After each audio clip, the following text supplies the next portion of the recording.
we call Team Green. That's right. You're the only green one. We should be called Team Blue. Yellow. You both made excellent points. Unfortunately, by my calculations, you are precisely 132.6% wrong. We should be Team Red. But red, yellow and blue don't rhyme with tea. The only word that rhymes with tea is green. What about baked beans? Team baked beans. They are that right. No. If it's got to rhyme with team, there's only one thing it can be. Team Submarine. Raise periscope. Don't be silly. A submarine is just a boat that already sank but doesn't want to admit it. Rubbish. We should be Team Halloween. But it's February, Rusty. Alright, Team Trampoline. Boing, boing, boing. What are you talking about, Rusty? Team Limousine. And I see me rolling. Oh, yes. I love a limousine. Driving like a film star. Having our photographs taken by the paparazzi. Modeling the finest clothes. And walking on the red carpet, obviously. Strike a pose, metrognomes.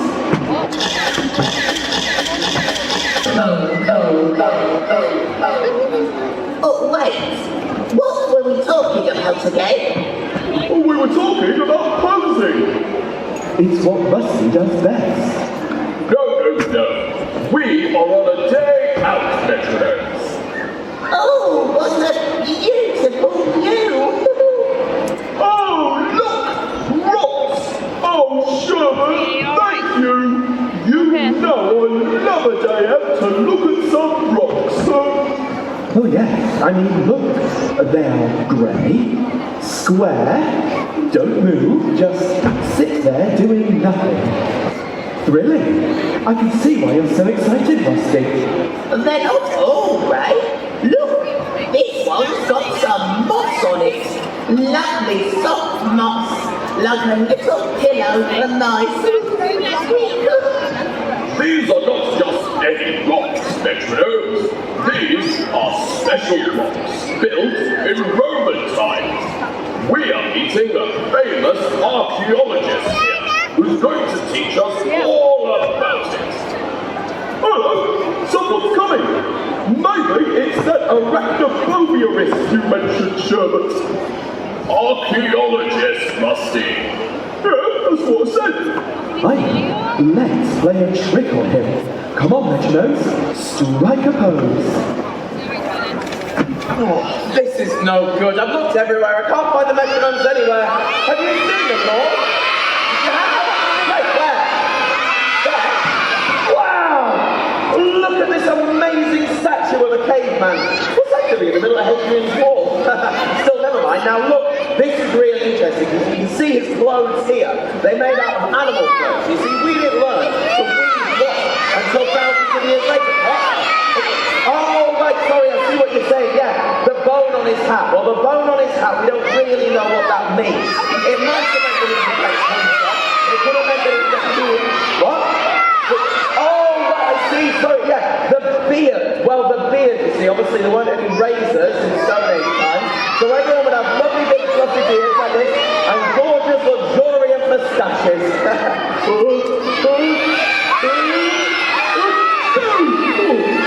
you. Did that statue just sneeze? Oh, that's really scary. No, what am I saying? I must be imagining things. Statues can't sneeze, don't you, silly? Oh, wow! Look at these statues. Now I know exactly who these are. You see, this is Christopher Columbus, and this is James Cook, and they discovered America and Australia, if you don't count all the people who already lived there, obviously. They were famous explorers You're welcome. Hang on a minute. See those statues just say thank you? This is getting really spooky now. Oh no, hang on a minute. I know what's going on. It's you, isn't it? You're putting on silly voices and trying to scare me, aren't you? No, I know you are. I'm not going to fall for it.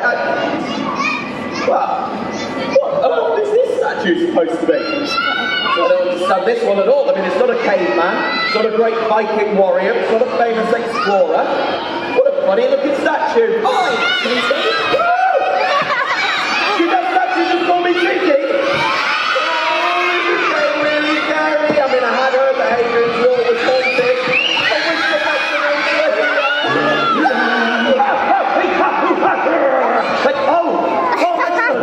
Oh, it's you. Please, scared the life out of me, honestly.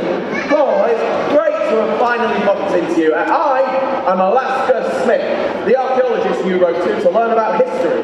Sorry, what was your name again? Oh, Alaska Smith. Oh, I used to have a dog called Alaska.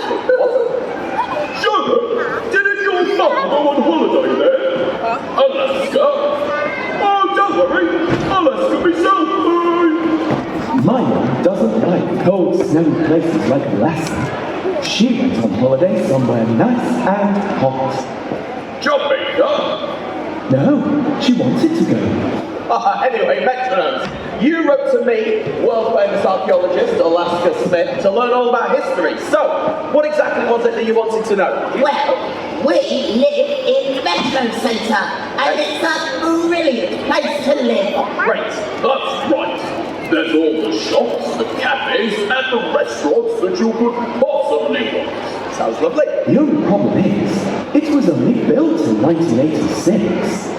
There's no history about the place. It's all pretty new. I see. We would love to live somewhere where stories could be told. Like a castle, where we could play at being medieval knights. Or other London town, so we could pretend to be one of the great writers of history, Charles Dickens or William Shakespeare.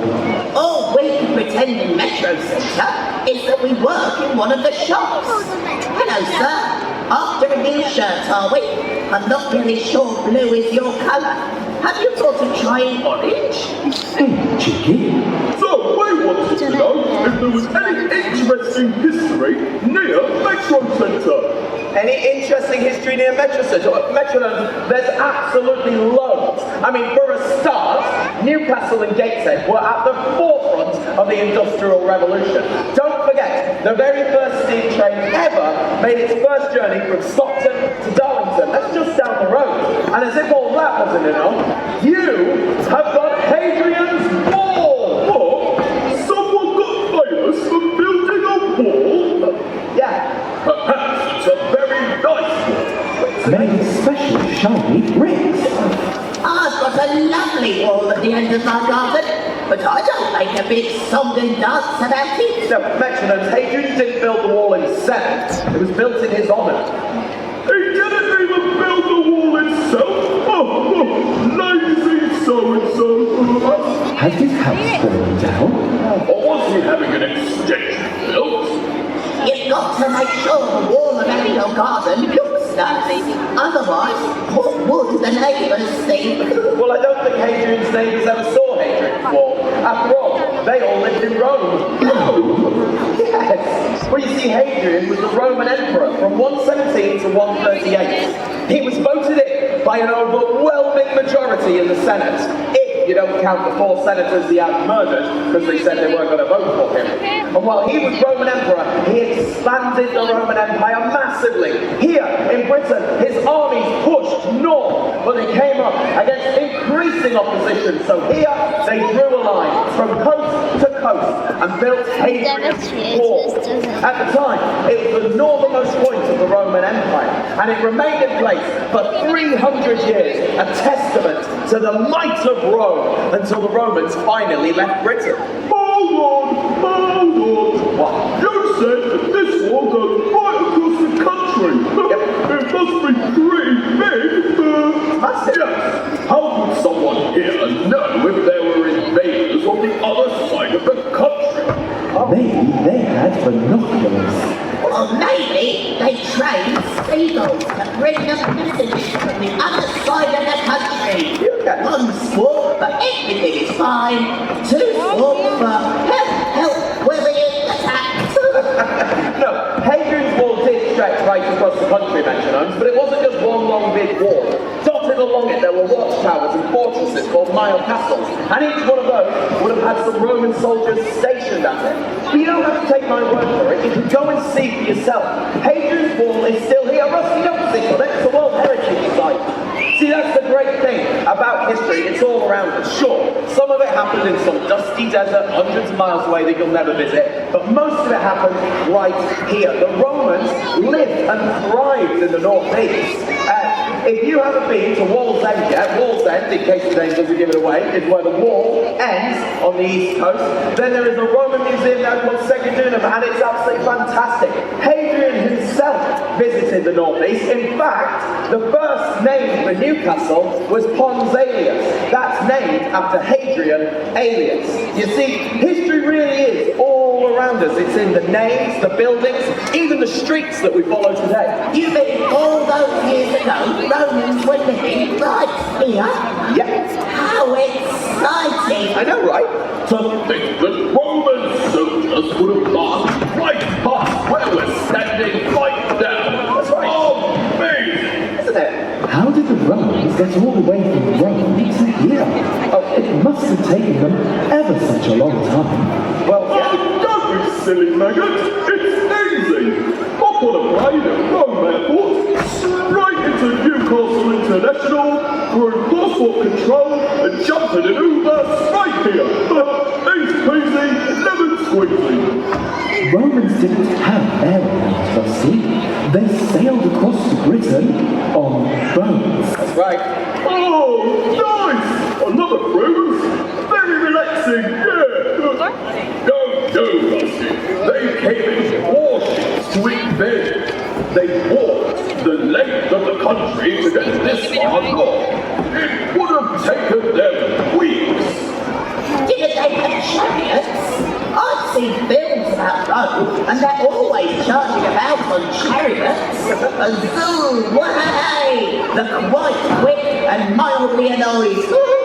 You're right, Herbert. Romans did have chariots and carts, and they built the best roads the world had ever seen before, and some people think since. But you're also right, sir, that the armies would have walked here, and not only that, they would have had heavy packs on their backs, which would have contained all their equipment, their armour, even their tents, and shields.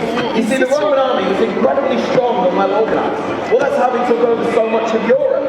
Can you teach us some bits about the Romans? Yeah? Oh yes, that's something about their armour. Wasn't there a special way they held their shields in battle? The armadillo or something? Oh, yeah! Heard about that? They used their shields like an armadillo's armor and rolled into a ball if they ever got attacked. Yeah, clever. Right, you're nearly there. You're not quite right, though. It wasn't an armadillo that they named it after. It began with T. It was a trout? No, not a trout. No. Oh, it's not even an animal. Oh, no. Oh, I hope it's not a tarantula. No, you're in luck. It's not a tarantula. Okay, there was a special way the Romans held their shields in battle, named after an animal beginning with T. What was it? Well, you know. What is it? Oh, you're so close. You're so close to a turtle. It's not a turtle. One. A tortoise. They're just like turtles, only turtles turn into teenage mutants and tortoises don't, you see. So, they did it like a tortoise, and they created a shell over the soldiers, which meant that no spears or arrows or rocks flung from behind the city walls could hit them. And that let them get right up to the city walls so that they could break through the gates. Well, that doesn't sound the quickest way to get about. Oh, no. They should have been a hammerhead shark and just battered the gates down. there was a dinosaur that had armor like a humongous tortoise called an ankylosaurus. It would have been even better, because it had a huge club at the end of its tail. Whoa! Imagine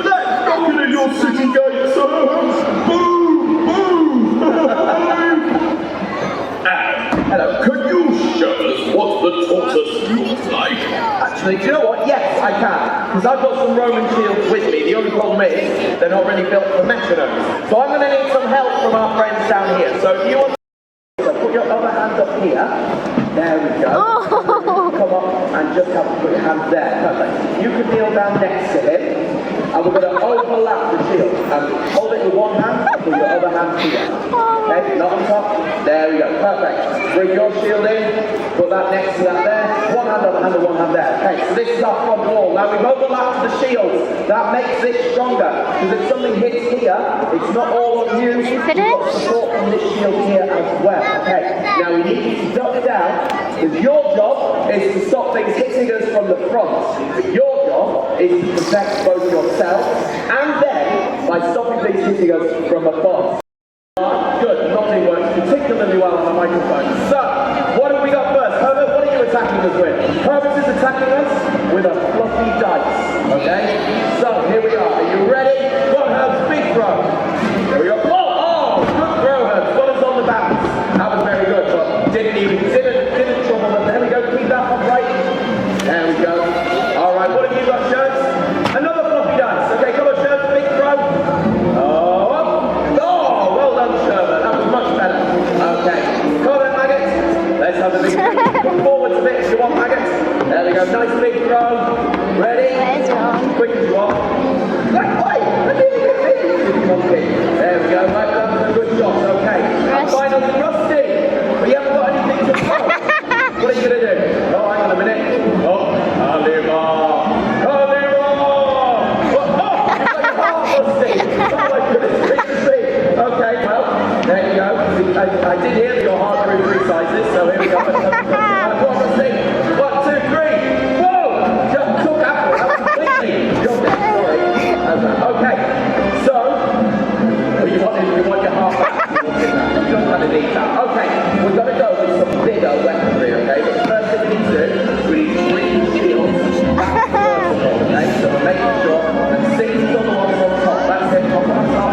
There we go. The strength is on the thing, straight like that. Okay, what have you got then, Herbs? You've got a cushion. I don't know what you're doing, but it looks disgusting. Come on, here we go.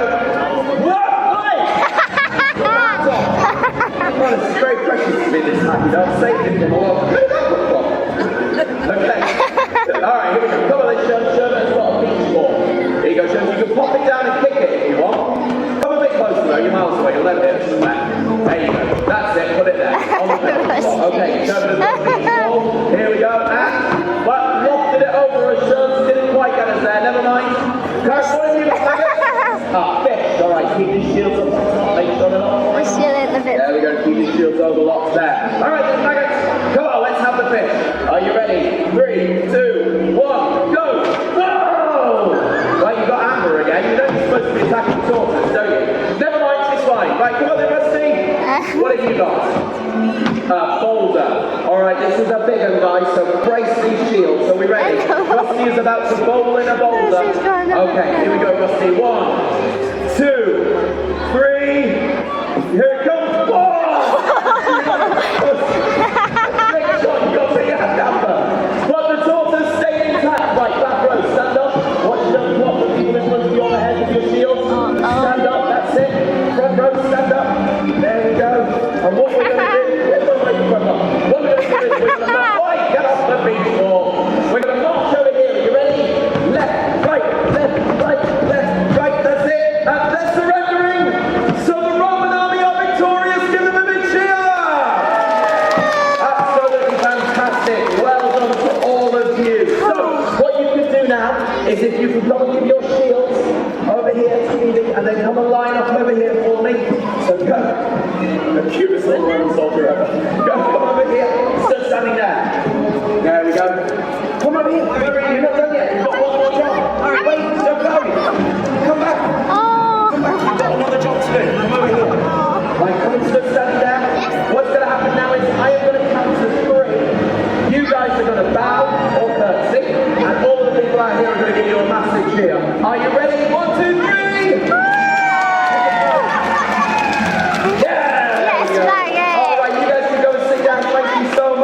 Fantastically. Hello.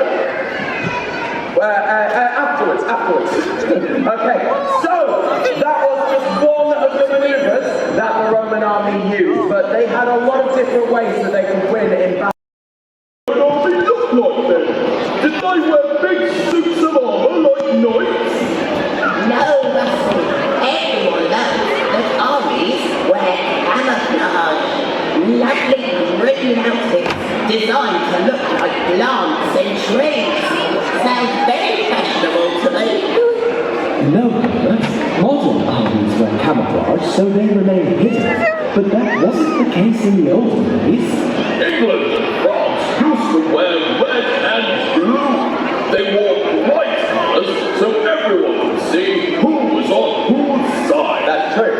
Oh, so Romans must have worn red. I knew I liked them. Well, you know what? You're nearly right. Most of the time, Romans would have worn a plain white tunic, but sometimes they would have worn a coloured toga over the top. And what colour that toga was important. For example, red. Now, red was the colour of Mars. No, not Mars bar. No, Mars was the Roman god of war. So red was the colour of strength and battle. Sounds about right, sir. Attention! A violent, quick march! Now, blue, maggot. Blue was the colour of the Senate. The Senate were like the politicians at the time. They were the ones who made up the laws and made sure everyone else followed them. Now that sounds good. No chance of getting accidentally killed by some grumpy Gauls. Very true. Now, green, Herbert. Green was the colour of Venus, the Roman goddess of love. Oh, you see, so green would have been the colour worn by all the most beautiful ladies in Rome. Well, I didn't want to be the one to say it, but I am rather gorgeous. Alright, don't encourage it. And finally, yellow. Now, yellow was a colour that was often associated with brides. Now, these days, we'd expect a bride more often than not to wear a nice white dress. Oh. But in Roman times, they would often wear yellow because the yellow dye made from saffron was amongst the most expensive.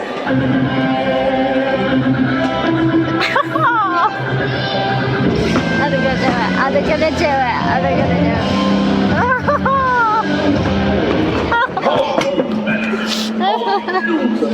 Yellow wedding. But the most expensive dye of all was purple. Now, purple was the colour that was reserved for the most wealthy, the most powerful of all Romans. More often than not, it would be worn exclusively by the royal family and the emperor himself. In fact, it's likely that when Hadrian visited Ponsalius or Newcastle, he was wearing robes.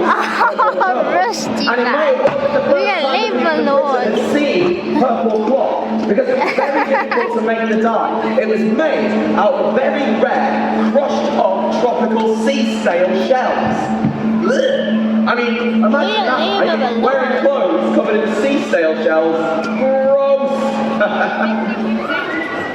Oh, that's all very exciting. Thank you. How wonderful to think that Romans like that live right here in the Northeast.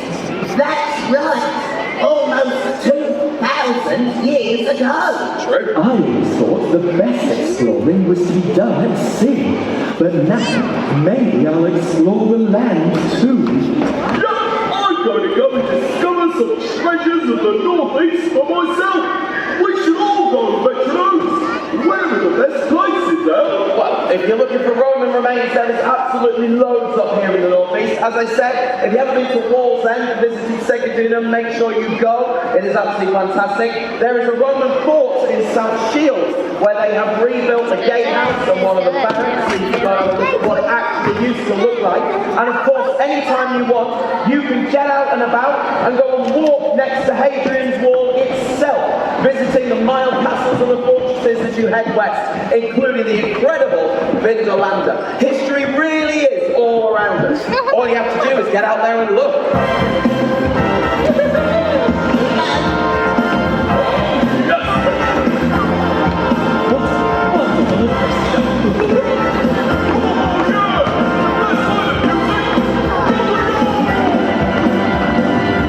Take a step into the past. Come on now, we'll have a blast. See what trends on store. Step out your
latest news. But for now, it's time for the metronomes to go